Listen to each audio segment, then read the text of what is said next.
Okay, someone throughout this fight, most people don't think that it's going to go very, very well, but here we go. Bane, Luke Cage. Now, ironically, people are going to say, depending on which version of Bane I tend to go with, I'm going to go with the post Venom use Bane.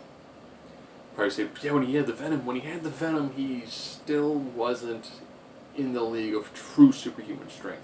He was beyond Olympic, but he wasn't hitting like the 25-ton level.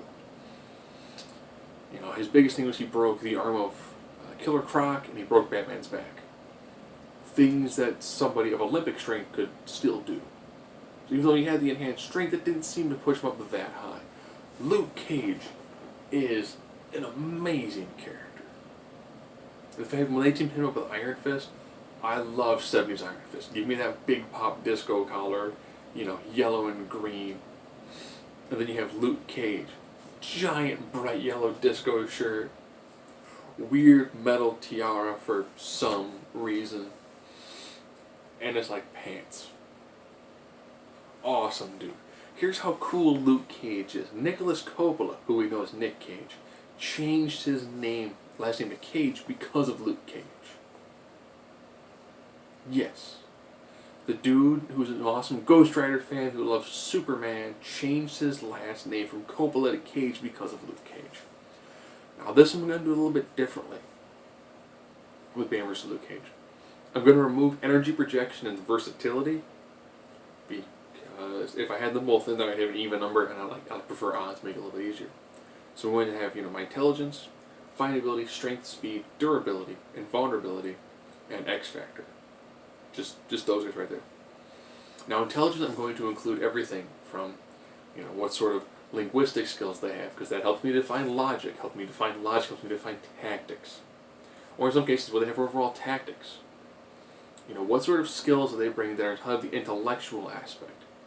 Fighting ability is pretty much, how well have you been trained when it comes to physical combat? So we'll get into this. Intelligence. Sorry, Luke, this one has to go to Bane. The fact that Bane has one, eidetic memory, two, speaks multiple languages, and is an expert tactician.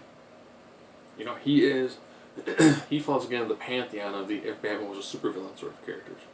Fighting ability. Luke Cage, extensive training with Iron Fist, so he's got a decent martial arts background. Versus Bane, who's skilled in multiple styles of martial arts. Even created his own style of martial arts. So he's kind of like a Bruce Lee, where he took multiple styles and willed them into one. I think even Batman said it's a near unbeatable style unless you know every single style that he's used. Strength. Sorry, Bane, you're taking on somebody who, depending on who's writing him, Luke Cage is normally about the 25 to 50 ton range. There have been times when he's actually gone toe-to-toe with Professor Hulk. Professor Hulk at that time being 75 to 100, depending on who's writing. So, I got legitimate superhuman strength. Speed. This is kind of a bizarre one. Luke Cage, regular amount of speed. He's a guy who definitely works out. He's not a speedster. Bane, in one of his storylines, they actually mentioned that he has a slight magical ability that allows him to how they put it? That was kind of adjust the flow of time and space a little bit. So it's kind of like he's got a magical based level of superhuman speed due to his amount of meditation that he's done. But he can kind of transcend time and space a little bit, which gives him a slight amount of essentially supernatural speed. I know. Had I not read that, I'd have been like, oh, so he's got a quasi-magical ability from his time of meditation and all the different styles of martial arts and philosophies that he studied. Okay, that's different. Durability. One of these dudes has superhuman regeneration and cellular recovery. Boom, Luke Cage. Invulnerability. One of these dudes is bulletproof. Boom, it's Luke Cage. So now here we come to the final part, the X Factor. As good as Bane is, he's taking on an individual with no known weaknesses. I put these two guys at like a one-on-one fight, so you really can't. Bane can't take a hostage, and have a hostage to have Luke Cage just drop himself out.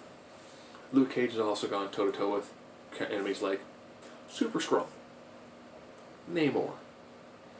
So he is somebody who is definitely taking on some of the upper echelon of strong individual characters. Luke Cage also really can't be knocked out by a regular individual. So X Factor's actually going to go to Luke Cage in this one. Cage is a legitimate superhuman powerhouse. Bane. Now, if I were to go with, I think it was the Batman animated series. Not Batman, the Batman. The one where Bane hit his dial and became this giant, like, red and yellow creature. If I were to go with that style of the Venom intoxication, which, like, tripled his size, Batman had to use, like, a robot to defeat him, I could see Bane getting the victory against Luke Cage. But Luke Cage just brings so much to the table. I picture Bane putting on a pretty good hurting against him. But, this is somebody who can take on the Wrecking Crew. People who fight Thor. And he can hold his own. This is one of those where Bane's going to get a lot of hits in on Luke Cage. Luke Cage probably be like, okay, I have a problem hitting this guy. But the moment he's like, well, he's beating the crap out of me, but it's not doing anything. I just have to get like one glancing shot to stun him, and then one other shot to just drop him.